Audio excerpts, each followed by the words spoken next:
रत्नागिरी जिल्ह्यातील दापोलीत महाराष्ट्र दिनानिमित्त जनगणना 2027ला आज भव्य सुरुवात झाली आहे। राज्यातील ही जनगणना यंदा पूर्णपणे डिजिटल आणि नागरिक केंद्रित पद्धतीने राबवली जाते।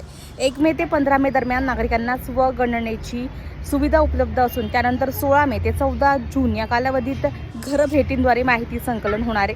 दापोलीत प्रांताधिकारी डॉक्टर विजयकुमार सूर्यवंशी, तहसीलदार अर्चना घोलक, नगराध्यक्ष कृपा घाग आणि सभापती उमेश राजे यांच्या उपस्थितीत पोर्टलवर स्वगणना करून मोहिमेचा शुभारंभ करण्यात आला। नागरिकांनी अचूक माहिती देऊन या राष्ट्रीय उपक्रमात सक्रिय सहभाग नोंदवावा असं आवाहन प्रशासनाकडून करण्यात आलं आहे। जी वेबसाईट आहे सेन्सस ऑफ इंडिया 2027 त्यावरती जाऊन आपण स्वगणना करायची आहे। आज महाराष्ट्र दिनानिमित्त मीही माझी स्वगणना केली आहे। मी माझ्या सर्व दापोलीवासियांना विनंती करते की आपणही आपली स्वगणना करावी। धन्यवाद। स्वगणना केलेली आहे।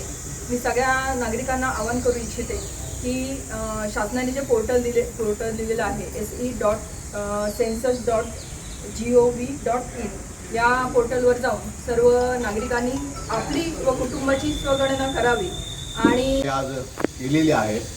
आपण सर्वांनी स्वगणना करावी अशा प्रकारचं मी आपल्याला आवाहन करीत आहे। धन्यवाद। अशोक शेठ, पंचायत समिती सदस्य दापोली। मी देखील आज आपल्या भारत देशामध्ये आता ही 16वी जनगणना सुरू झालेली आहे आणि मी देखील आज माझी स्वगणना केलेली आहे। त्यानिमित्ताने आज 1 मे महाराष्ट्र दिन आहे आणि या निमित्ताने मी सगळ्यांना आवाहन करतो की अत्यंत महत्त्वाचा असा हा जो जनगणनेचा टप्पा आहे त्यामध्ये सर्व नागरिकांनी राष्ट्रहितासाठी त्याच्यामध्ये सहभागी होऊन सगळ्यांनी स्वगणना करायची आहे आणि घरी जे स्वगणना करण्यासाठी येतील त्यांना देखील आपण सहकार्य करायचं असं मी या निमित्ताने आवाहन करतो। नमस्कार, मी साधना मिहिर महाजन।